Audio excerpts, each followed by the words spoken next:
is Performance Anxiety on the Pantheon Podcast Network, and I'm your host, Mark. And welcome photographer and musician Josh Hight to the show. Josh's story is near and dear to me because it centers around two of my passions, music and photography. And Josh's story is not a straightforward one either. Although his parents were both creative, his dad was in advertising and his mom was an interior designer, visual art came later. His first love was music. He's from Detroit, and so it's natural that he's into garage and punk rock, and he joined up with another friend of the podcast, Todrick Spalding, and played with the Detachment kit. But in true punk rock fashion, he heard London calling and moved to the UK, where he attended school for graphic design. But his love for music was always there, working with Glenn Johnson and Piano Magic, Tulia Benedicta, and others musically and visually.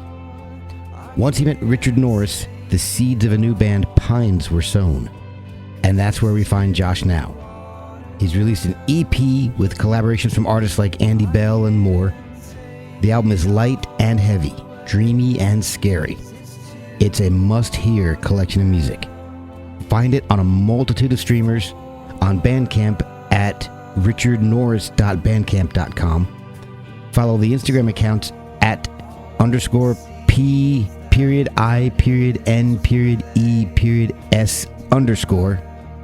and at Josh_Height for more information. Follow us at PerformanceANX. You can grab some of our merch at performanceanx.threadless.com or just throw cash at us at ko-fi.com/performanceanxiety. Now let's get into it with Josh Hight of Pines on Performance Anxiety on the Pantheon Podcast Network. Hey, this is Josh Hight from Pines. You're listening to Performance Anxiety Podcast. What is that? What else should I say? Is that...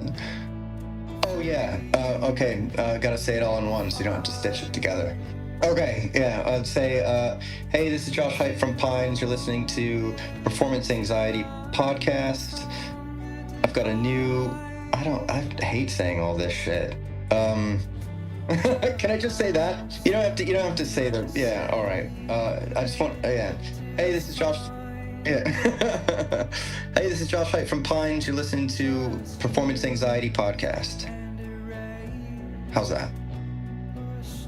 Let's jump right into things. The way I like to do things is, we end up talking about an artist's most recent work, and but I like to kind of see how you got there. I mean, there's a whole story that leads up to your latest work, and so I want to know that story. So I like to start at the very beginning. Was there a lot of music? I mean, you're more than just a musician. You're also, near and dear to my heart, a photographer. I did that professionally for like 15 years, went to college for it. And so whenever I see somebody who's a photographer, and I'm like, all right, I definitely got to get you on. So when you were growing up in your formative years, was there a lot of art in the house? Like a lot of music, a lot of visual arts? What was the main influence in the house? I grew up outside of Detroit, Michigan. My father was in advertising, and my mother was an interior designer. So I had quite a artistic house. They were Motown fans. They were like born and bred in Detroit from immigrant families, New York Italian, my mom's side, and they were kind of like, they were the breakaway from, I think, where their family had been previously, making some money, going to college, etc. So they were really kind of trying to set precedents, I guess, for when my brother and I were growing up. So, there was lots of, and I guess I'm prefacing that because they were, it wasn't like a legacy thing with them. It was very new for them to have things around the house and like live in bigger places. But with all of that, there was this real sense of the 50s and the 60s growing up. I'm 47, and they had me when they were relatively young, but very much Motown, but then like Simon and Garfunkel and the Beatles and stuff like that. Nothing too like left field, but really like music lovers, art lovers. My dad was dabbled in photography, so the camera was always around, and yeah, and it always felt like really expressive growing up. Like I always was encouraged to make things and be creative. Okay. So yeah, it was a creative environment. It was very nurturing in that way. What was the first love for you? Was it music or was it for photography? For me, I think the first love was always been music. Music is something that's like always painted a picture, a fantasy. You know, it still, I mean, it still does, but I can remember earliest memories of listening to music, and like music didn't make me feel like nostalgic or connected to my environment so much. It made me feel like excited to like dream about other places and other things. Okay. It was yeah. So music was definitely like my first real love, and then painting was the next thing. Okay. I was a painter, abstract painter, and film. I wanted to make like films that felt like paintings, Oh. so like moving images. And photography came so much later in my life, to be honest. I didn't really care about images until I know it's weird, until like I moved to London, and then I was an art director, and I was just kind of solving problems with the camera, and then really got excited about creating worlds with imagery and capturing things that felt like there was movement, and then have just like really thrown myself into it. And it's very much like kind of all I think about. My life is very much like a photographic universe, and now music again, which is something that like I kind of had left behind, but it's resurfaced in quite a big way, which is exciting. Yeah, I've been listening to the EP, and I'm anxious to get into that, but I want to know a little bit more before we dive into this. So, what was the first instrument that you learned to play? When did you really start to get into playing music? My brother had a bass guitar that I think he bought from like a friend growing up, and he's 7 years older than me. So when I was like, I don't know, 8 or 9, I would always play the bass when he wasn't around. And then I think the first thing he learned how to play on the bass was 3 Days by Jane's Addiction. Oh, And like that little bass lick, and then he taught me, and I thought that was so cool. And I didn't really like experiment with like guitar or anything like in my high school days. I was a singer in a band for a while when I was in high school. So okay. and that was like, I think I used to go to punk shows, like sneak out and go to these punk shows in a neighboring town with people that were probably way too old to be around at the time. And these kids said like, hey, they just came up to me and they liked how I looked, and they were like, do you want to sing in our band? And so then that was like a whole like trial by fire with like a whole new group of friends that weren't in my neighboring area. They were a bit further out. They went to different schools. They were at various ages. So yeah, that was kind of my teenage years of music. We'll be right back after a word from our sponsors. When did you start to really take it seriously? Because if you joined a band that was actually creating music, you recording with the Detachment kit. When did that happen? When did you start taking it really seriously and then jump in with professional musicians?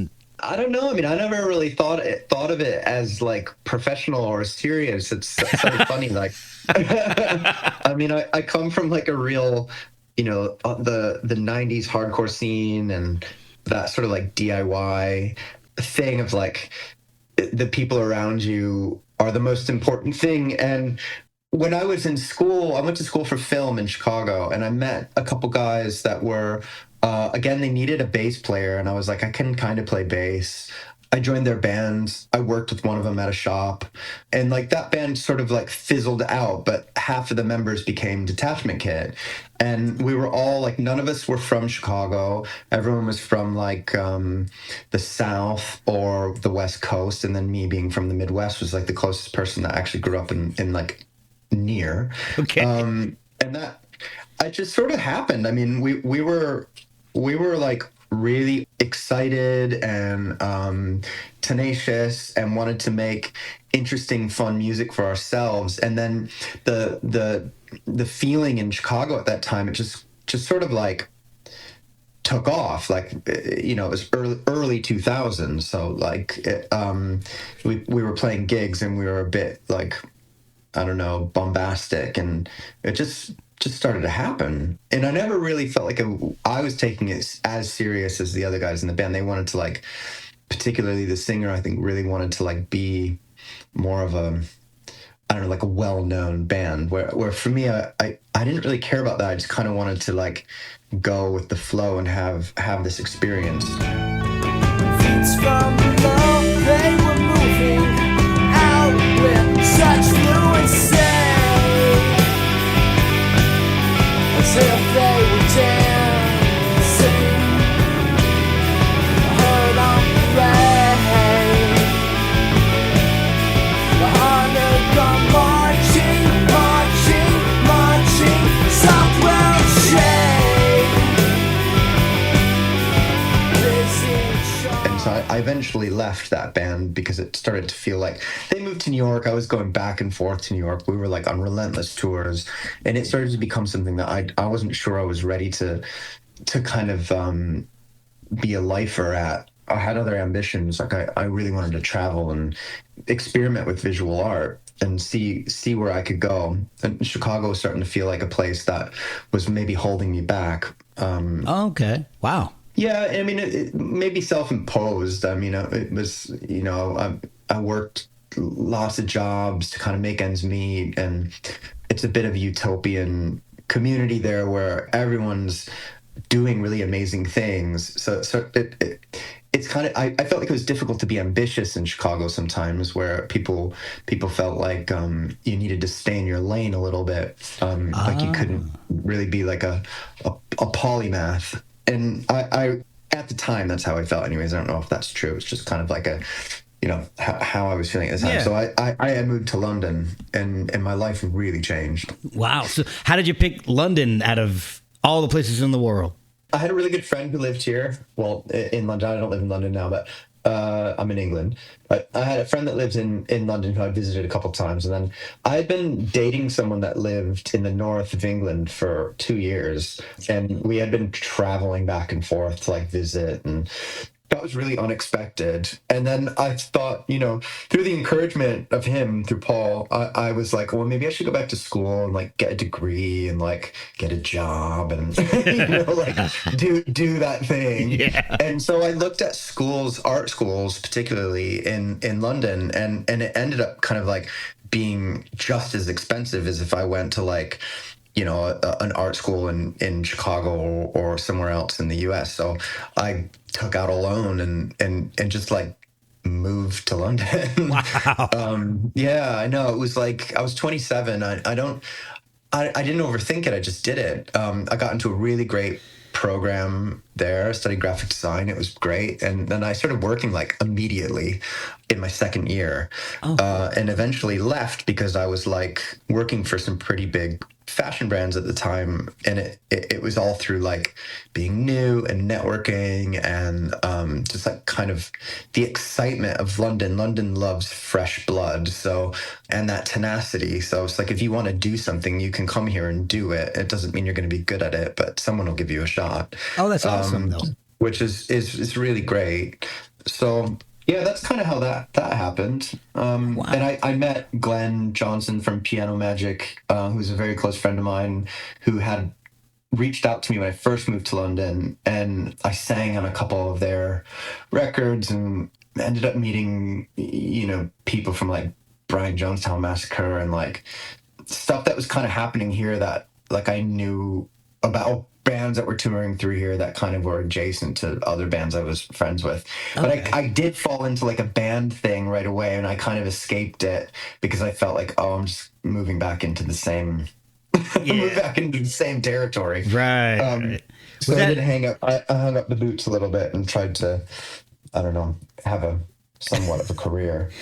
So, in listening to some of the earlier stuff, I mean, Detachment Kit is definitely more punk than anything that I've heard since. A friend of the podcast, Todrick Spalding, was part of that. So, Oh yeah, So- I love Todd so much. Yeah. he's awesome. He's been a huge help to this podcast. Oh, awesome! That's so nice to hear. Yeah, he's a great guy. He's connected me with some fantastic people. So Great. then I saw something, and I haven't had a chance to hear it because I was looking it up. Irons. Yeah. I was trying to find tracks by Irons, but in between everything, it was hard to, because it's it pulled up so many things on YouTube. Yeah. What was the sound of that? Because Piano Magic is way different from Detachment Kit, and Piano Magic to me is a little closer to Pines, your current project, than Detachment Kit. So is Irons the bridge between those, or is it Irons completely a different sound in its own? No, Irons is definitely the bridge. I mean, my I had taken was paying money for like distribution and stuff with Irons for ages, and like didn't feel like anyone was paying attention, so just stopped paying it, and then it just disappeared off the streaming platforms. So like it's like I've got a Bandcamp, this is the thing, like I really tried to promote that project and tried to take it somewhere, and it just felt like it was maybe not getting the attraction to making it worth continuing. So I just kind of like let it dissolve. And also like I really wanted that to be like something that people could just like stumble upon. It was free. Maybe I play some gigs. The band members sort of change, like felt really casual. I like that kind of ethos of music making. Right. And it was very much like me experimenting with guitar and singing, and more of like a shoegazer type kind of project, very personal. And then I did some like electronic stuff with it as well. A good friend of mine, Tad Mullenix, goes into Dobry and JTC's on Ghostly International, and has his a label called Bopside. And me and him collaborated on some things too under that name, Irons, and I really love that stuff. But Pines was definitely like something that when I met Richard Norris here in Lewis, where we both live, outside of London in the south coast and the Downs, I showed him some Iron stuff, like live things, and he was like, "Oh wow, you can sing and play guitar," because I don't think he really even knew that, and was like, "Yeah." So we talked about putting this project together, and it very quickly became mine, mainly because of like the lyrical content, and I was writing a lot of songs quite quickly, and I think he was really responsive of like being more of like an overarching producer versus kind of like an active member, which was great. And yeah, that's kind of how that happened. But yeah, Pines and Irons have a similar sound. I'd say that Pines is probably more cinematic and less kind of like 90s shoegazer derivative. Okay. Just jumping back one more time to Detachment Kit. Were you guys on the road a lot? Were you touring a lot? Yeah, a lot. That can burn you out, I'm sure. Yeah, like months at a time, like 3 months at a time and stuff. And we were young, so it was easy. And none of us had like real jobs. So, we could just like get lost. And it was really fun. It was amazing. But it also comes with its own, all the things that tour can bring. Yeah. Did you tour with Irons at all, or was it more like local stuff, or? It was more local, like, and then I would like sometimes it would just be me, and I'd play the Empty Bottle or something in Chicago, or then I had like Emmett Kelly's a good friend of mine. He played with me quite a bit. Ryan Weinstein's who been in a band called Coffin Pricks, like he played a lot with me. Jonathan Van Eyck, who's in Fax, he played a lot with me. Tim Kinsella played with me for a little bit, from Joan of Arc. And some Leroy Bach, who I was living with at the time from Wilco. We played some things together, but he didn't really play many shows. But there was a lot of people around me at that time that were in bands, and we're all friends, and we all drank at the same bars, and it's a small community. So, and those are all still very close friends of mine. So it was like kind of a rotating cast, but I also like kind of liked this idea that I was like a bit of an unknown, because I didn't play a lot. So it was just kind of like when I did, people came, and it was exciting. Maybe looking back at it, it's like a 26-year-old could have probably like promoted it better or like capitalized on it. I just had no like real understanding of like how to do that. It just like yeah, that's kind of a funny thing.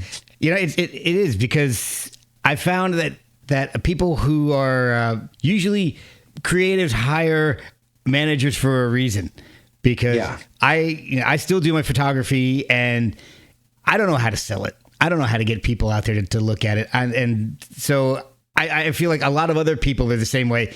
I create things. I let other people worry about selling it. And that kind of struck a chord with me with that. So how did you end up hooking up with Piano Magic? Because I see that you've done some, I believe it looks like some covers for like the album Anteros by Tulia Benedicta, and maybe some other things by Piano Magic, if I'm not mistaken. So were you getting more into photography at that point, or was that, I'm not even sure how to phrase this question, because you just mentioned you were more into film and things. Was this when you started to make that transition more into photography at that point? Yeah, for sure. I mean, Glenn, when I met Glenn here, we had a lot of touchstones together, that like we liked a lot of the same music. Lots of like, we're really big into factory records and 4AD and that kind of creation and that sort of feeling. And we were collaborating on stuff and hanging out, and then I ended up moving really close to him. So he was like my neighbor. Him and Angèle, when they were together, when they were in a band together, and the four of us, my husband and them, would spend a lot of time together. And some of those things, like the Tulia record, the images were very early in me taking pictures. And again, it was like kind of like a problem solve. Was like, hey, you should take these pictures of Tulia.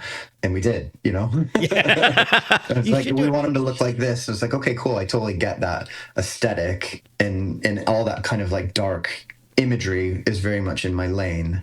So that was how that kind of transpired, and the friendship of me and Glenn is it's a great one. He's really like been a huge supporter of my solo career, which is nice. Oh, that's awesome. And I think one of the things that I really enjoyed about this is that the imagery really reflects the sound on the music. You said it's got that dark feel, and I'm actually looking at the cover of Anteros right now. What the music is going to sound like when you see that cover, and I think that's not always the case. And I think it's one of the amazing things having you as a visual artist as well as a musician on an album. I think it's a big benefit for everybody. Yeah, thanks. I'm a big fan of that idea of like music or like imagery kind of like being evocative of sound, and like how to make that work.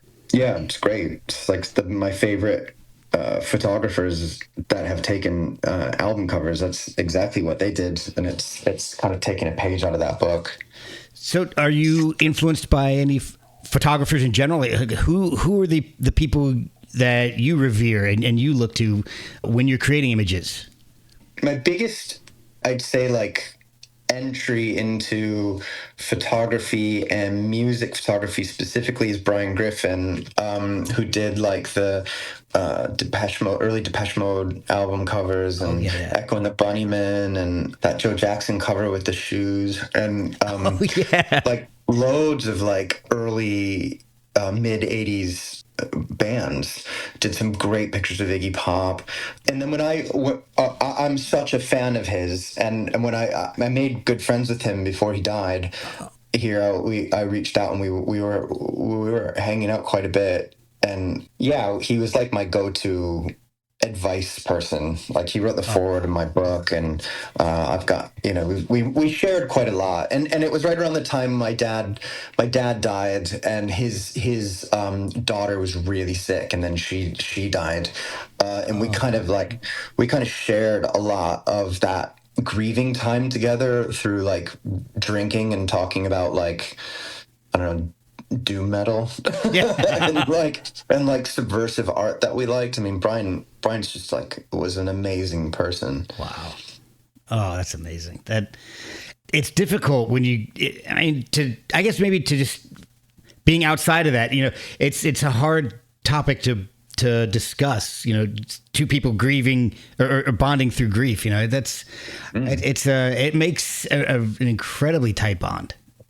Yeah, I think so. It's also, I think, with men, I think too, like it's particularly like, well, I mean, men that are older than me particularly have a hard time talking about those things. Yeah. And I think when you open up to someone and show a bit of vulnerability, but also like that vulnerability is not necessarily like altogether fresh. Like I've had a wonderful family life, but I've also had lots of like really horrible circumstances happen in my life that have like, scarred me, but in some ways really defined my art and who I am, and in some ways a lot of my friendships. Wow. So it is for sure like a bonding that happens, and I think it sort of like weeds out some of the people you actually want to be around. Like I tend to make close friends with people that have a bit of a scar, and I think it's because I feel like they can understand where I'm coming from. There's a bit of safety in that. Yeah, that makes total sense. We'll be right back after a word from our sponsors. So a lot of my work is ends up being about all of this, which is something that like it just kind of happens. I don't. Yeah. Yeah, it's just like the catharsis of making, right? Yeah, exactly. Of creating you whatever you're creating is of you, and so your scars and your experiences it'll surface in your work no matter what you do. Yeah. So you've got this new project, and I want to find out a little bit about this because it's an EP. The band is called Pines, and it's just, I love this sound. I love this. I love new shoegaze. I love the genre. I love old shoegaze, and this new album it's 4 tracks of just beautiful new shoegazy, but it's not all the same. It's and I'll include some clips of the songs, and so everybody can kind of understand what I'm talking about, because you definitely have to hear it. When did you start thinking about doing this? I mean, were you writing this whole time, or did something happen to make you say, you know what, it's time to start writing some music? I haven't been writing in a really long time since this project started. I really was like, I'm so busy with my photography career that music was something that I would started like commissioning for like fashion shows and little films and like moving image projects, like commercial moving image projects that I was working on. Okay. And I met Richard Norris at an event in London with a friend, and they were like, actually I was with Glenn, and someone was like, you need to meet Richard. And I was like, I don't know who this person is. And they're like, but he lives by you. Because we both live in Lewis, which is a relatively small medieval market town, about an hour and a half from London. So I was like, oh, no way. And it turns out that him and his wife, Sarah, live like down the road from me. So Wow. it was really cool. Like we got on really well, and we took the train home. We've just been really close ever since. And that was quite a few years ago now. But we started working together like right away, but in like our own lanes. Like Richard's super prolific. Like he's got tons of different monikers and like records coming out, and like, oh wow, he's very progressive, and he had just written a book, and so it's very exciting, and I love that so much. I love when people just like kind of shit stuff out. And it's like so impressive to me. And so I started working with him in like, he was scoring some things for me, and we went to Paris a couple times for a client of mine, fashion show, like a fashion client, and he did the music for the runway, and I had filmed like a film beforehand. So we were getting close and like making money together on commercial jobs, so it was cool. Yeah. And then he kind of off the back of his book, he had met Chandra, who's the label owner of Semaphore Records, who is essentially Richard and Chandra, so Lewis and Asheville, North Carolina. And Chandra really wanted to do like a record label that was sort of around not experimental music, but like more like esoteric or occult leaning thematic music. Okay. Wow. And that's something that's very close to Richard and I. And so he was like, do you want to start a band? I was like, yeah, sure, let's do it. And I kind of thought we were going to do like a noise project or something. Yeah. And I've been like kind of really wanting to make like this and do this industrial project for years, and it just never seems to happen. But he heard my songs and was like, oh, okay, well then this is what we're doing. Wow. And I think the first song I wrote was Uriel, which is the last song on the EP, which is very Enochian and has like magical kind of like pretext to it. And that's my favorite on the EP. It's awesome. That's the one that sounds just a little bit different than the other three. Yeah. It's end times, Enochian foster days. Take control of the water line.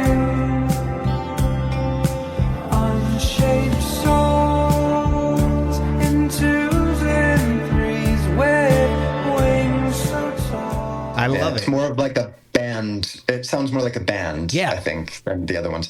Yeah. Yeah, that was the first one we did, and it didn't sound like that at first. We really had to like come back to that at the end to make it what it is, which is cool. So yeah, that's kind of how that all transpired. And now I'm with the EP out and talking to people like yourself and connecting with people through this. It's really exciting because I was like, oh wow, well, now I've got this. Now I have this thing that I thought I had left behind, and there's this encouragement to keep going, which is nice. Did you write all the music, all the lyrics, everything, or was it collaborative with some of the other amazing people in the band, which we'll get to in a second here? I wrote all of the songs and the lyrics. I usually show up with like a very, like a 6-minute song that's pretty finished, and then, but it sounds like squashed and compressed, with lots of reverb on it. Yeah. Richard was like gave it lots of space and took things out, and then we would like experiment with like different effects or keyboards, and he plays a bit of he plays keys on it. And then we started to like connect with the people that we wanted to work with, and then it really came to life because I am really into this idea of surrendering things to people that you trust. And like Andy Bell was the first person that we gave the EP to, and he was like, oh, I'm gonna do this, and then he just sent it back, and it was like, oh fuck, that's it, that's amazing. I love Andy. I've been listening to his stuff since Ride. I mean, that guy, decades same. now.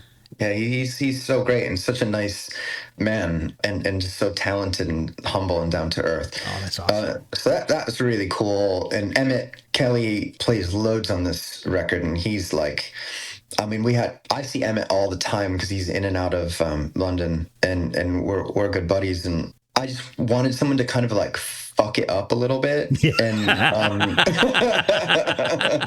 love that. I think he kind of knows what I mean by that. It's like, because when things sound too nice, it just like it suffers from like not getting the point across. Yeah. And I kind of wanted like some of this to sound a bit like nasty, but like in a kind of nice way. A nice nasty. Nice nasty. I understand nice nasty. Yeah. Is that kind of what happened with the song 15? Because I love the sound on 15, and then you've got this incredible wall of guitar and feedback on it, and it's just that's the kind of stuff that I love. I mean, when you can have a big wall of noise, but you've got this ethereal vocal kind of thing going. And Yeah. it's you're saying it's funny. It's funny because you're saying you're giving everybody this EP to listen to, and it's very compressed. All the music sounds incredibly atmospheric and broad. It's like there's so much space in it. Even with like we mentioned, the big wall of noise and the feedback. There's a lot of space in the music. It sounds very cinematic, atmospheric. It's awesome. So I sat back, sunbaked and waited alone, and weak. I trusted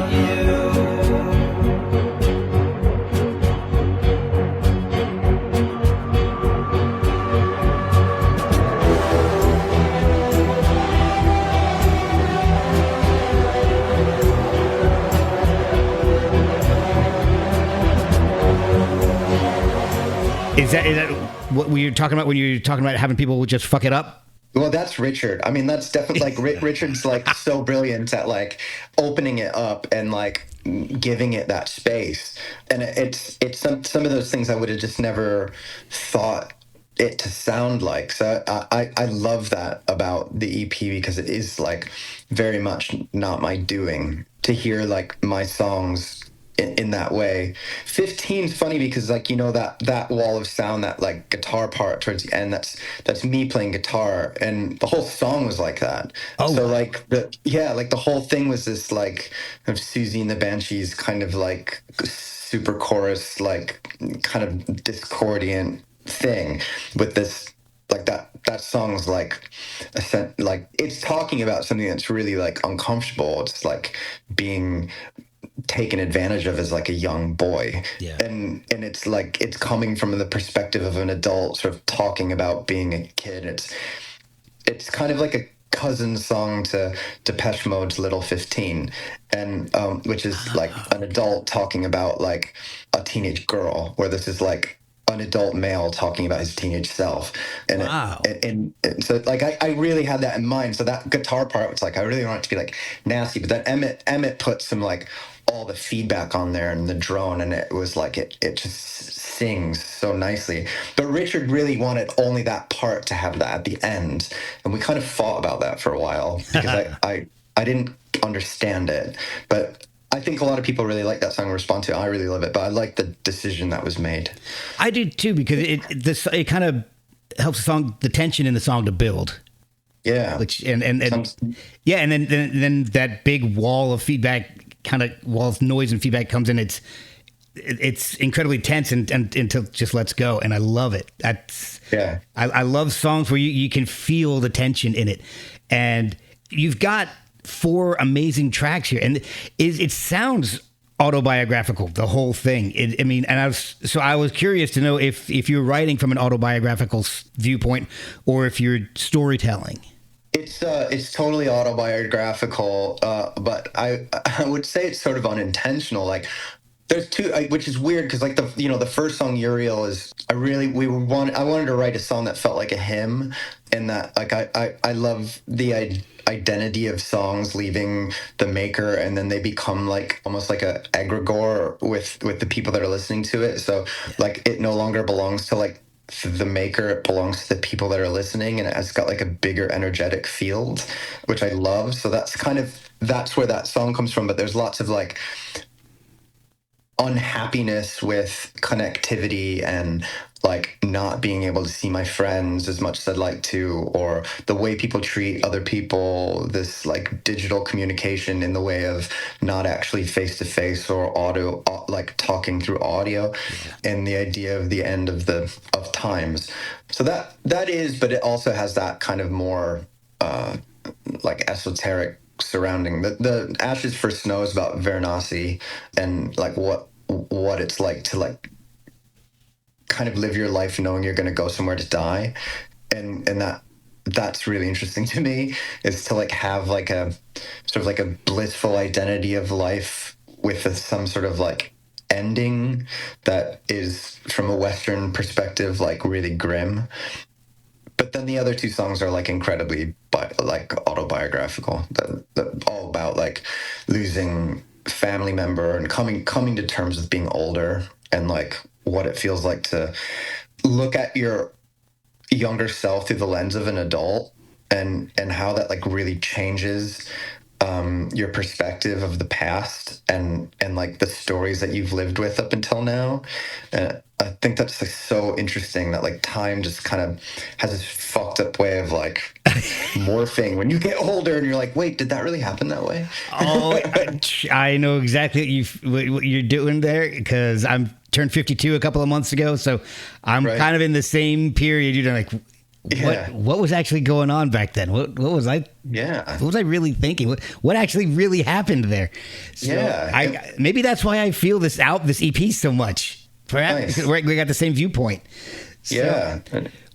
all right. So the next thing I'm curious about, and it's maybe a two-parter or two sides of the same coin. I'm not sure, but I'll let you decide, and I'll just ask: was there any song that was difficult to record? And I mean, and by that I mean because of the content of the song, or because maybe it changed shape so much from the time you had the demo to the finished product. Either way, both ways, whatever, however you want to answer that.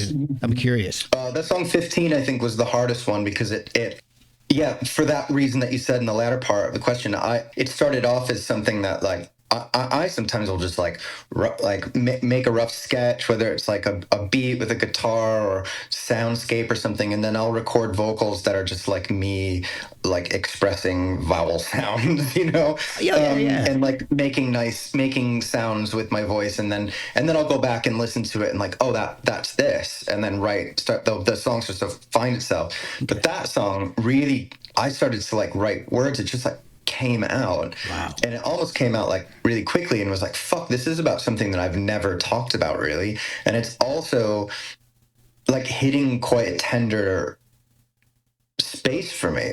So that was an interesting one. And it was difficult for that reason, because I did it and then I showed it to Richard and I didn't tell him what it was about. And I was like, what do you think? He's like, well, is this what I think it's about? I'm like, yeah.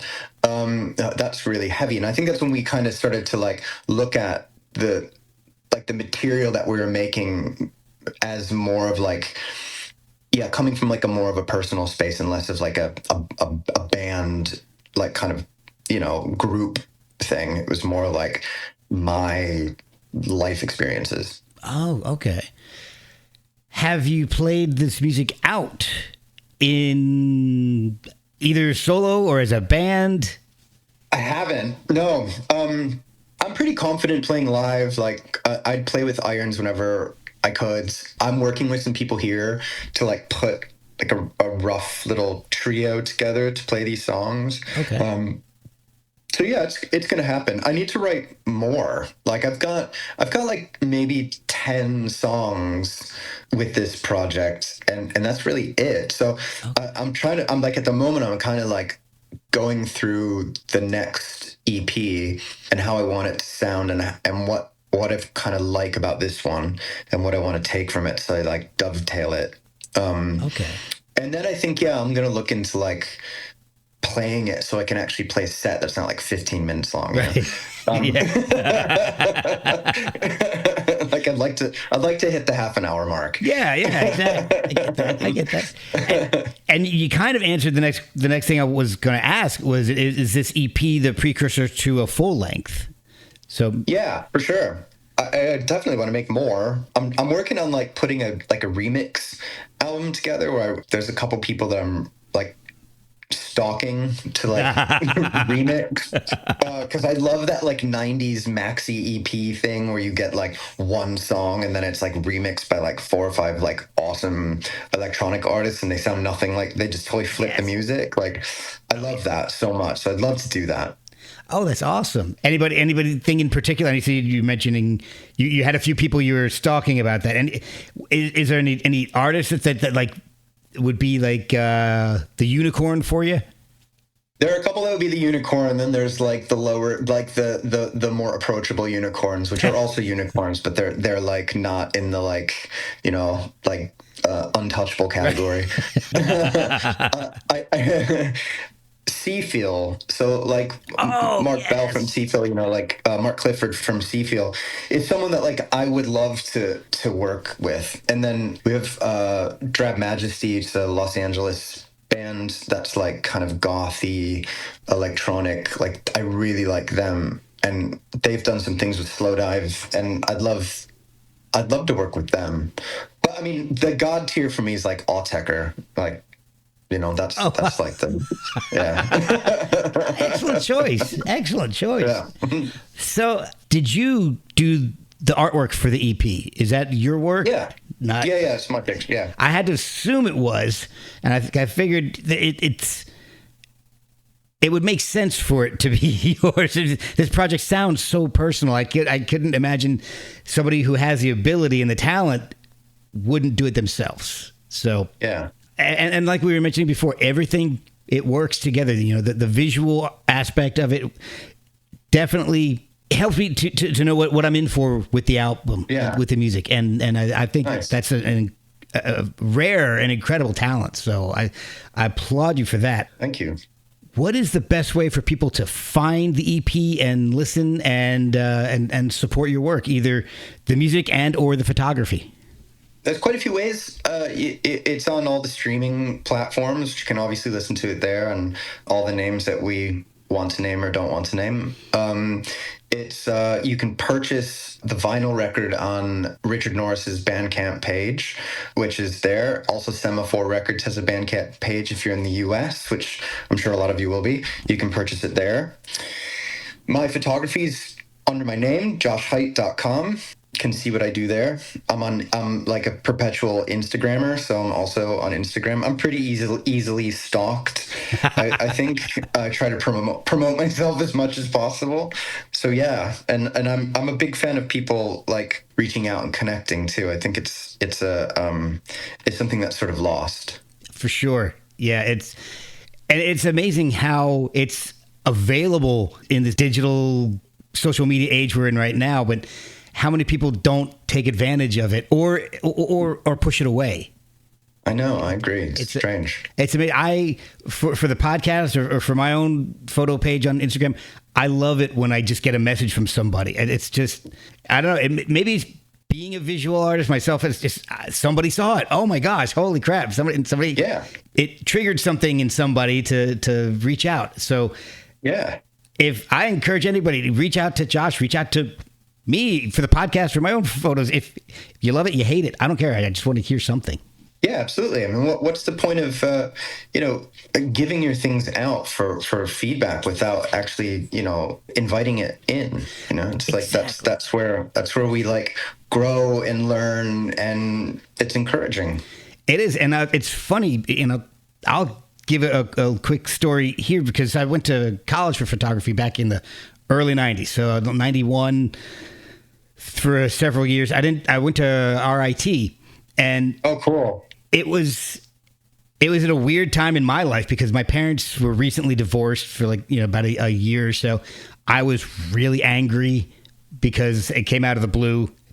Nobody saw it coming, and I go into RIT thinking it's going to be this, amazing place where people are sharing ideas and helping each other out, and it's the exact opposite, where the teachers are more than willing to help you, but other students are just like, no, you're competition. I'm closing. I'm not going to help you with anything. Yeah. And between that and me just being angry and vulnerable at being 18 years old and recently broken up family, I did not want to put my stuff up for critique, because the way it works is you get an assignment, you shoot at that time a whole bunch of rolls of film, process it all, pick 3, mat them, and put them up on the board for your entire class to critique.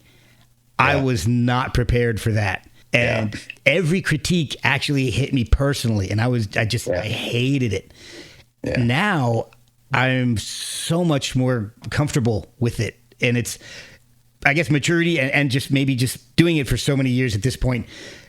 I actually feel I'm finally at a point where I can use it. So it's and sometimes it takes a little bit longer. I mean, it took me, I don't know, 20 years, because even when I was doing it professionally, it was like when somebody would say, "Oh, can we do it this way?" I was like, "Well, yeah, but this is the way I did." It was a personal thing. It shouldn't have been. I know that really well. Yeah, it's tough. I don't know. Yeah, it's incredibly tough. But I think what you said is important. That initial Band-Aid rip of being young and seeing what like an actual professional critique is like, you jumped, like you leapfrogged so many years Yeah. by that not so nice experience. Like it really kind of prepares you for what it's actually like. And I mean, I work with really difficult clients sometimes, not all the time.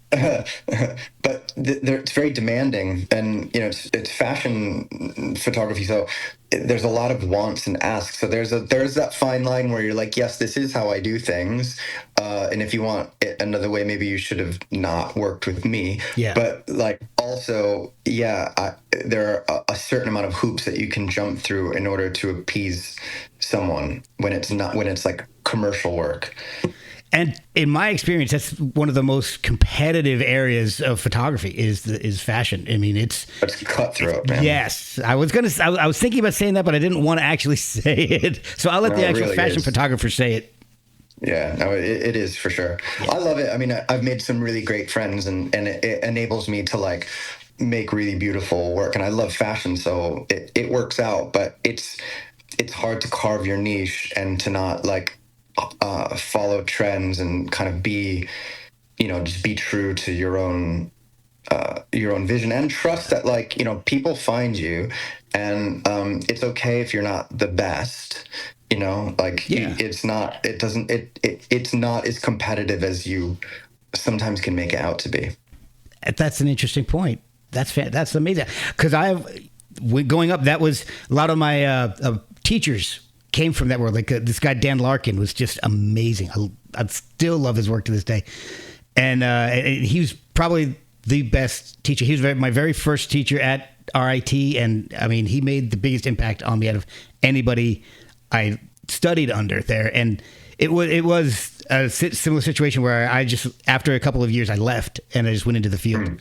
And I think of some of the critiques, but also the encouragement and all that he gave me, and it really helped me a lot, and really helped me make that transition. Like you're saying, it's not easy to go from being, you go from being a kid where your parents see your work and everything you do is the best, and you're like probably like one of one or two photographers in the high school, and so your industrial arts teacher or whatever they call it now thinks you're the best, and so then you go into RIT or another art school and you're not.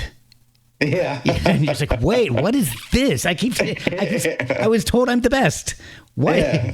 I'm supposed to be the best. And now you're in a class with 32 other people who are the best. So yeah, it's a tough pill to swallow. And like you said, a Band-Aid that's got to get ripped off if you're gonna do it professionally. Yeah. And it hurts, but it's necessary. It totally is. And it's hard to not think on terms of like a scale of like good to bad in terms of like career trajectory, like who's better than who, because it all, like, you don't know what's going on behind the scenes. You don't know what type of lifestyle people live, or like, when you surrender into that, like the happiness of your own work, and that you're just appreciative to be making it and like making ends meet, that's kind of like the ticket, right? That's when like all the good stuff happens, because then you're open to letting more in, and you're not chasing something that might not exist for you. Yeah, that's excellent. And I'm at a point where I'm not doing it professionally anymore, but I do a lot of live music photography. That's basically what I do at this point. It's I don't make any money at it. I do it for some PR folks who are associated with the podcast, and a live music blog out of Washington D.C., because I live in Virginia, and it gets me into shows.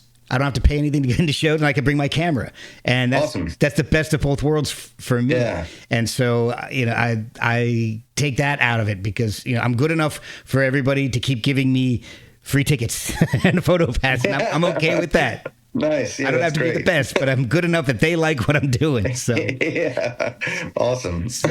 well, I think I asked you this, but what's the best place to follow the band on? Is there a social media presence? I know you mentioned Oh yeah, George. we've got we have a Pines on Instagram. That's I think the only social media thing that I have at the moment. But yeah, I'm on there. I try to cross post things. Yeah, definitely like interviews and stuff. I post about them and it's I like Instagram for that. I don't have Facebook. I gave up Facebook a long time ago. But yeah, that's a good spot. Awesome. Well, look, I know we got off onto photo talk here for a while, but it's my podcast. I do what I want. So yeah, man. Thank you so much for all your time today. I really do appreciate it. I do love the album immensely, and I am looking forward to the next batch of songs that you put together. Awesome. Thanks. I really appreciate that. Thank you.